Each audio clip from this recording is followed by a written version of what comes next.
Now, the Khawarij are a very important sect, and the first manifestation of them is actually during the lifetime of the Prophet ﷺ himself, which is very bizarre if you think about it. Because the Prophet ﷺ is actually the lawgiver. He's the actual person who is teaching us Islam. He's the one whose words are actually, his words are law, his words are doctrine. You can't really argue with what he says, because he's the one who's giving us Islam. So how could a deviant sect arise actually during his own lifetime? It's bizarre, but it actually happened. We're going to just quickly mention the hadith. So if you look at Sahih al-Bukhari, now it's in all the books of hadith, but I'm just focusing on Bukhari as an example because obviously Bukhari is the most authentic of all the books of hadith. But in all the books of hadith, there are hadith about these people, the Khawarij. It's a very, very strong hadith. To the point where Ibn Hajar al-Asqalani, in the commentary of Bukhari, he says that we have at least 25 Sahaba that have narrated hadith about the Khawarij. So it's mutawatir, in other words. Mutawatir meaning one of those very rare hadiths which is narrated by so many Sahaba that we can have absolutely no possibility that it could be false or inaccurate. There are very few hadiths that get to the level of mutawatir. You have to have at least 10 Sahaba, according to some ulama, to make it mutawatir. So it's interesting, then the Prophet ﷺ, that means that he was repeatedly warning the Muslims about these people. It wasn't just one hadith he said one off time to someone. You know what I mean? It means the Prophet ﷺ was repeatedly warning the Sahaba about this group, about these people. Now, as far as I know, the Prophet ﷺ has not warned against any other group from the Muslims on this level. There's no warnings about Shia. There's no warnings about, there are some hadiths about some Muslims will go fanatic about Sayyidina Ali, like the Christians went with Sayyidina Isa, for example. But there's none of these type of hadith warning, very severe warning about these groups, and that you should actually fight them and kill them if you come across them. So this is very, very important. And as I say, in our time today, the awareness about the Khawarij has become very much obscured and buried, because it's not in the interest of many people to be highlighting these things. And there's very powerful lobbies and very powerful funding for groups that are propagating the Khawarij doctrine today. So the awareness amongst the Muslims is very low. So the question, are these people still around today affiliated to the original group? Not affiliated to the original group, because it's not that type of group that has got that sort of continuity. This is a type of group that arises almost in every generation, we see it historically, that follow the same type of doctrines and the same type of teachings. Although they would not say that we follow those, for example, the leaders of that very first group, but they are around today. That's what I'm trying to say. And there's many, many Muslims that are influenced by these teachings today that don't know they're influenced by these teachings, because they don't know that they're Khawarij. So there's many sincere Muslims out there, very sincere Muslims that I'm sure many of us know, that have been heavily influenced by Khawarij teachings without knowing it. Because as I say, these people are posing as Sunnis. So it's very important for ulama today to be highlighting these issues and bringing them back to the forefront, which is partly why I'm writing this article at the current time. Anyway, so Bukhari, for example, has a chapter on the Khawarij, and the title of the chapter is The Obligation on Fighting and Killing the Khawarij after presenting proofs to them. So first, you try to debate with them. They're Muslims. They're Muslims. We accept they're Muslim.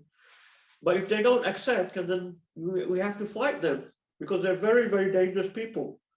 The reason why they're dangerous is because they kill Muslims. That's what they do. They make takfir. They declare Muslims to be kafirs. They take up the sword and they start chopping heads. That's what they do. So there's a reason why the Prophet ﷺ is warning the Sahaba so much about these people, and not warning the Sahaba about other groups.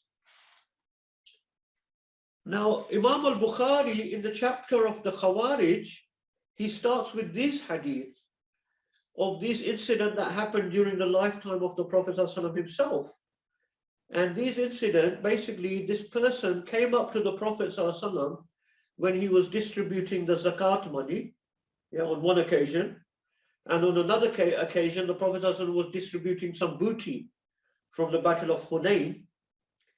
And on both occasions, this person, it was probably the same person on both occasions, but we're not sure.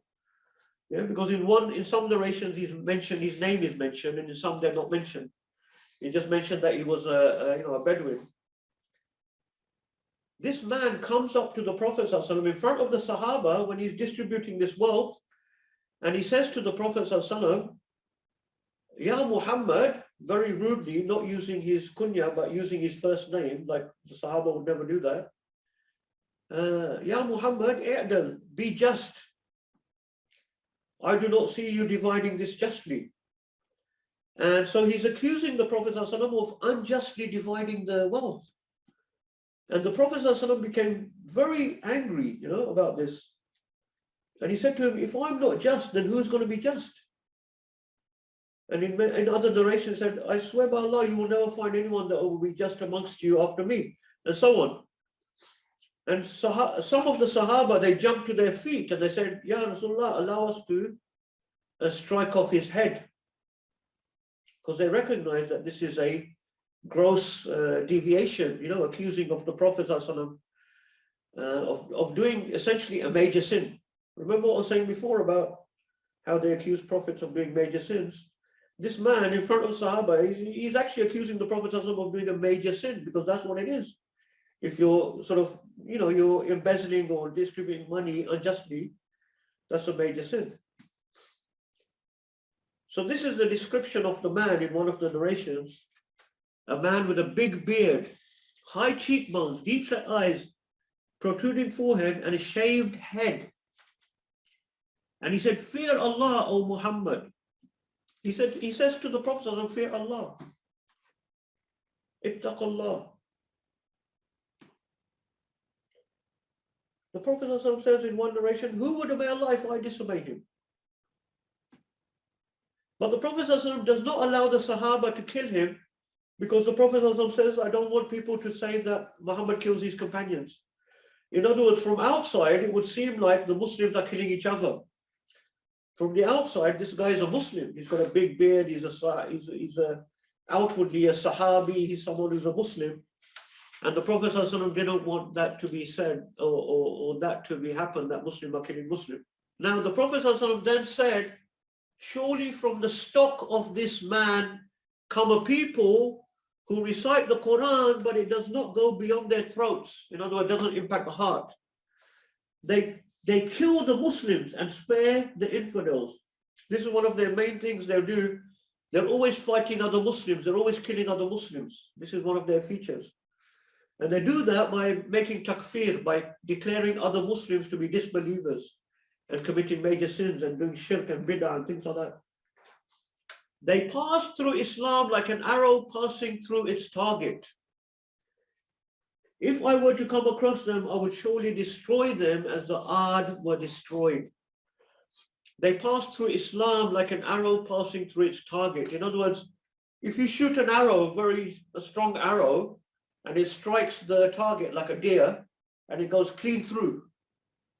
Because the arrow is so powerful, it goes straight through the deer, and it comes out the other side, and you can't see any trace of the deer on the arrow.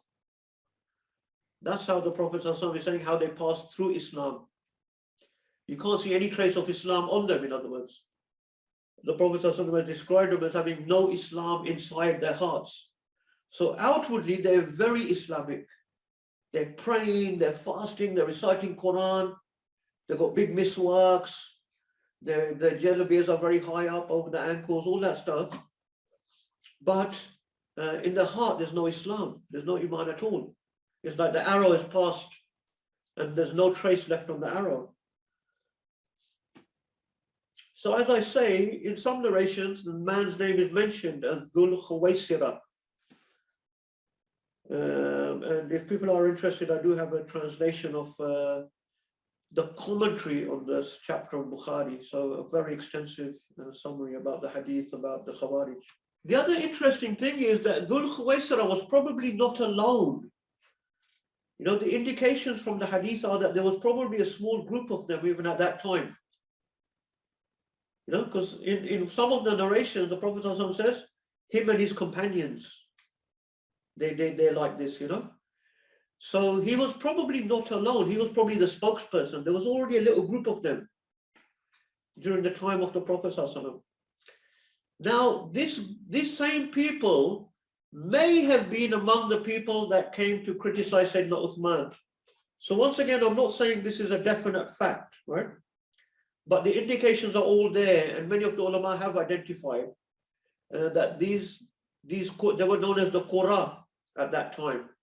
You know, the reciters, because they used to recite Quran so much and worship so much.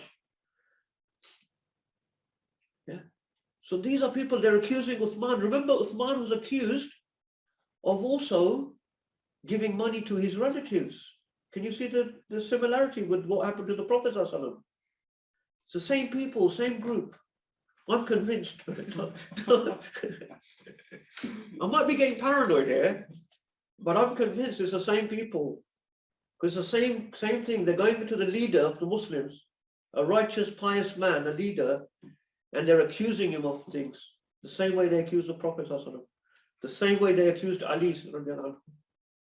And down the centuries, we'll see that they arise again and again, they're always rebelling against the Muslim ruler of their time. So now after Uthman is killed, this group has now dispersed amongst the army of Ali. Remember, in Medina, they've come against Sayyidah Aisha. They may have been the same people that triggered the fighting between Ali and Aisha, as we've seen. We can't be sure.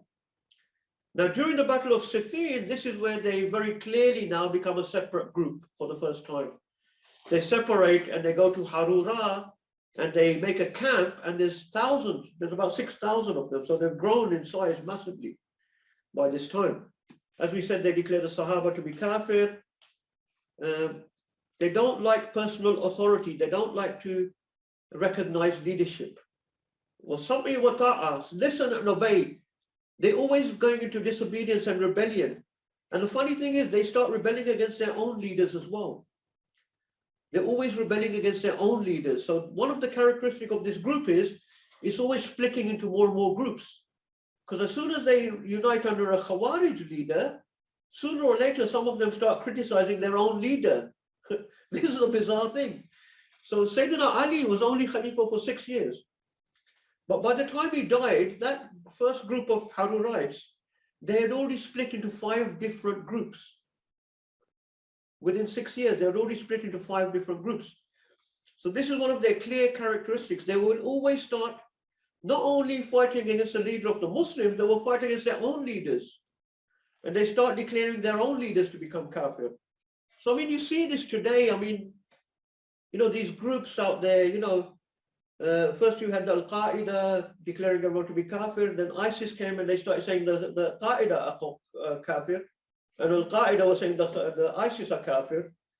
And this is just a very, very thing that happens with these people all the time.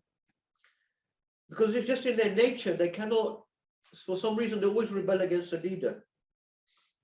They always think they know Islam better than anyone else. The earliest ones even challenged the Prophet, so you can imagine who they would challenge today. Then they challenged Sahaba, declared them to be disbelievers. The Prophet told us some of their characteristics. I think we've talked about them. The ones that appear towards the end of time will be young and stupid, means sufaha ahlam, they will be of dull intellect. They recite the Quran, but it does not go past their throats, and so on and so forth. Bukhari said that Sayyidina Ibn Umar used to regard them as the worst of all Allah's creatures.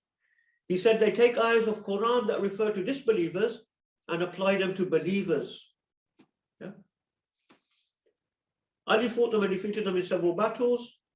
Some of them remained and their teaching lived on. They are the first deviant sect in Islam. This is also a very important point. There's no such thing as Shia. Don't tell me that the people with Ali are Shia at this time. How can Ibn Abbas, all these people, how can you call them Shia? The people of Ali are Sunnis, right? these Khawarij groups continued to stage rebellions against the Umayyads and the Abbasids. And on occasion, they succeeded in establishing Kharijite states, little areas which they had autonomous rule over, that we could call Kharijite states. And as I said, they constantly splinter into multiple factions, and they're known by many names. This is one of the reasons why they're hard to identify, because each different faction has their own different little name. But the ulama have very clearly categorized them under the umbrella term Khawarij, the Khawarij. And each faction believes that it is the only faction that knows Islam correctly, and everyone else is astray. Okay, was Ibn Taymiyyah influenced by Khawarij? I don't believe so, not Ibn Taymiyyah. The latest sort of notorious Khawarij preacher was Muhammad ibn Abdul Wahhab in the Najd, and that's where the Saudi made alliance with him. And now, once again, I don't want to be putting any people down or trying to criticize any people. I know there are many Muslims, sincere Muslims, that have maybe even taken teachings from Muhammad ibn Abdul Wahhab, or respect him, or read his books, or from his students. So, but you know, historical fact is historical fact. Muhammad ibn Abdul Wahhab was without doubt a Kharijite in his, and inshallah, that's part of the sort of article that I'm writing right now. But as I say, Ibn Taymiyyah was not. Ibn Taymiyyah was not. Ibn Taymiyyah was a Hanbali scholar, a great scholar. Some of the other ulama did criticize him on some of his points, but then all ulama have been criticized on certain points, you know, things like that. So yeah, I wouldn't class Ibn Taymiyyah as Khawarij in any way.